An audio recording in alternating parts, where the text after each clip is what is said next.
Hello, Dr. James Bogash, Master of Health and Longevity and creator of Modern Health Myths. And today we're going to talk about two simple vitamins that you're probably not getting enough of that can cut your risk of dying from all causes by 64%. That's a pretty strong statement, but it certainly goes along with much of the other research that's been uh, put out as regards to vitamin D and vitamin K. Uh, Probably not the first time you've heard about the benefits of vitamin D, and by now I think most people understand. Not everybody is taking it, which I don't really understand given how inexpensive, how wide the safety margins are, and the fact that we don't get enough sunlight, and even studies on Hawaiian surfers have found them to be low in vitamin D. So those are all a problem, and I personally I get what I call rational sun exposure. I don't put on iodine laden baby oil and lay out here in Arizona at noon in August, but I certainly it's a rare incidence for me to use sunscreen. I drive my Slingshot, which gets sun on my arms and face for gosh, at least a good 30-40 minutes per day, and I still supplement at 6,000 IUs of vitamin D per day. Biotics, which is the brand that I happen to like for these particular vitamins, came out with a combination vitamin D, vitamin K. Those are both fat-soluble vitamins, and um, both of them have quite a bit of research in preventing both cancer and heart disease, are probably high on the list. Uh, by now, if you haven't heard that vitamin D helps play a role in immune function in COVID, you've probably been hiding under a rock. So, helps with a lot of different things. An important thing to consider when it comes to vitamin D supplementation is that if you don't have your gallbladder, you are going to absorb fat-soluble vitamins very poorly. And that is one of the reasons why Biotics puts them, makes emulsified form. So we don't need bile to absorb them.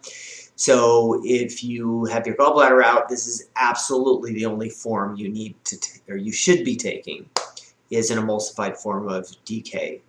So onto this particular study, and then I'll talk about dosages. Researchers looked at 600 people that went in for an echocardiogram, so basically an imaging to look for looking at the heart. And they found that those with the highest level, or with, put it this way, as always, the researchers used a really low cutoff for vitamin D sufficiency or deficiency. They considered it, there was 50 millimoles per liter, which is 20 nanograms. I prefer the nanograms per milliliter. At 20, I much rather prefer people to hang out around 60. So these levels were still very low, and the vitamin K, they looked for, there's some markers you can look at for how well vitamin K is doing its job.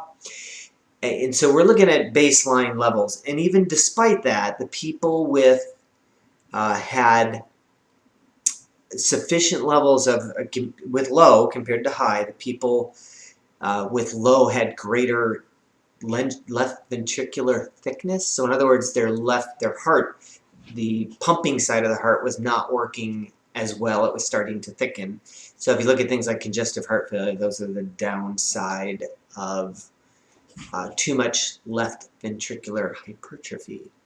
Another thing that they did look at for was all-cause mortality, so basically the risk of dying from anything, which of course would consider cancer and heart disease are two of our #1 killers, so they would be high on the list. But they found a 64% lower risk of dying from people who had sufficient levels of vitamin D and vitamin K.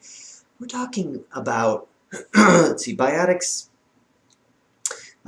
If like I personally take 6,000 so 6 drops of the vitamin D per day with K, so that runs out to each drop has 1,000 milligrams or 1,000 IUs and 60 micrograms of vitamin D of vitamin K.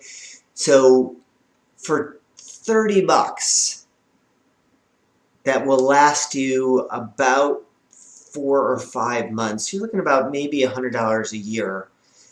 to drastically lower your risk of dying just seems like a no-brainer to me. Nice thing about vitamin D and K, the fat-soluble vitamins, you can actually take them once a week. So we dose every Wednesday. So Wednesday is D day at our house, and we'll take the DK and A along with that. But again, this is just another study that supports the benefits of these hormones that we're supposed to be having in our bloodstream.